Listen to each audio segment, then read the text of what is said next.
নমস্কাৰ দৰ্শকসকল, daily knowledge অসমীয়া চেনেলটোলৈ আপোনালোকক স্বাগতম জনাইছোঁ। যোৱা ভিডিঅ'টিত আমি সৌৰজগতৰ ধন সোণেৰে ভৰপূৰ এটি গ্ৰহৰ বিষয়ে আলোচনা কৰিছিলোঁ। আৰু আজি আমাৰ এই ভিডিঅ'টিত আমি সৌৰজগতৰে আন এটি গ্ৰহৰ বিষয়ে আলোচনা কৰিম, যিটো গ্ৰহত বৈজ্ঞানিকসকলে 22 আগষ্ট 1989 চনত এটি আঙুঠি সদৃশ বস্তুৰ আৱিষ্কাৰ কৰিছিল। হয়, দৰ্শকসকলৰ মনলৈ এটা প্ৰশ্ন আহিব পাৰে যে আঙুঠি সদৃশ বস্তু মানে আচলতে কি? আপোনালোকে চিন্তা কৰিব নালাগে, আপোনালোকে মোৰ ভিডিঅ'টো শেষলৈকে চাব, সকলো কথা ইয়াতে আপোনালোকে গম পাব।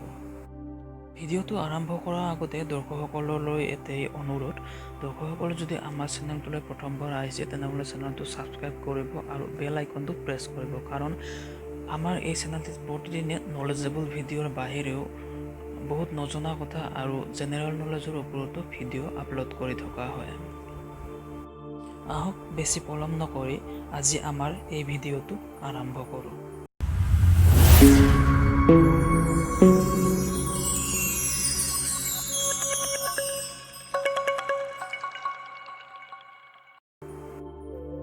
বাইছ আগষ্ট 1889 চনত বৈজ্ঞানিকসকলে নেপচুন গ্ৰহত এটি আঙুঠিৰ আৱিষ্কাৰ কৰিছিল।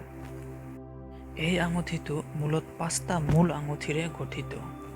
দৰ্শকসকলে ভাবি আছে আঙুঠি মানে আচলতে কি বস্তু? আঙুঠি হ'ল এটা ডাঙৰ গ্ৰহৰ চাৰিওফালে গোলকৈ আৱৰি থকা সৰু সৰু গ্ৰহৰ টুকুৰা। আপোনালোকে এই ফটোখন চাই লওক, এইটো হ'ল বৃহস্পতি গ্ৰহ।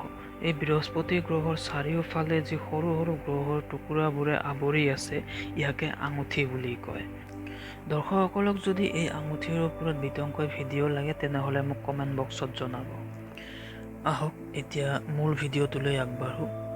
এই আঙুঠিটো প্ৰেষ্টিজ বোছেট, ৰেইনহল হাফনাৰ আৰু জিন মানফ্ৰেয়ডৰ দ্বাৰা আৱিষ্কাৰ কৰা হৈছিল।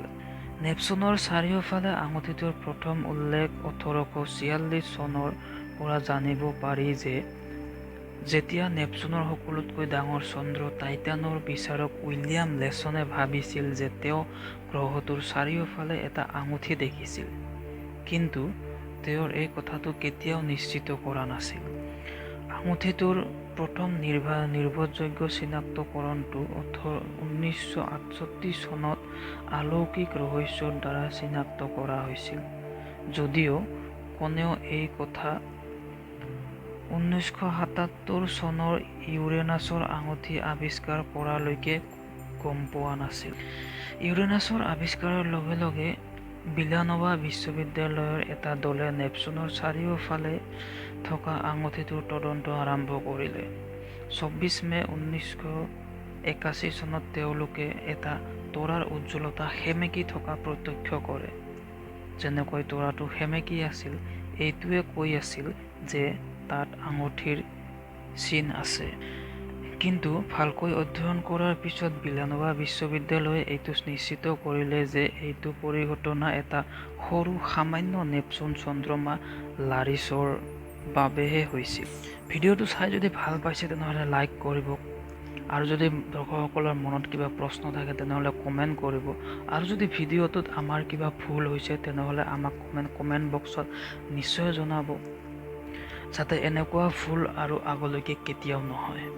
আপোনালোকৰ সহায় সহযোগিতা সদায় আগবঢ়াই থাকিব। আজিৰ ভিডিঅ'টি ইমানেই। নমস্কাৰ।